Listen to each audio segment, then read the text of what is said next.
Poems for kids. 1. Read a book. Reading is a great way to keep kids entertained while also helping to develop their language and cognitive skills.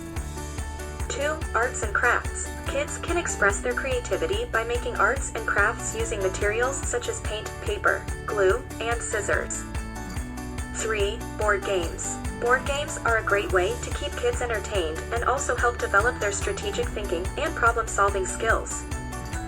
4. Cooking and baking. Cooking and baking can be a fun and educational activity for kids, teaching them basic kitchen skills and nutrition.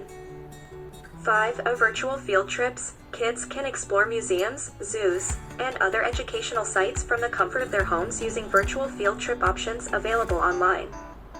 6. Exercise. Encourage kids to stay active by doing exercises such as yoga, dancing, or taking a walk in the park. 7. Music and dance. Encourage kids to explore their musical interests by singing, playing instruments, or dancing. 8. Gardening. Gardening is a great way to teach kids about plant life cycles and the importance of taking care of the environment.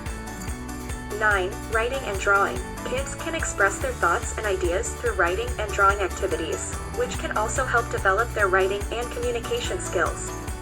10. Science experiments. Kids can conduct simple science experiments using everyday materials to learn about science concepts and principles. Thank you. Please subscribe our YouTube channel, Parrot Kara, and visit us at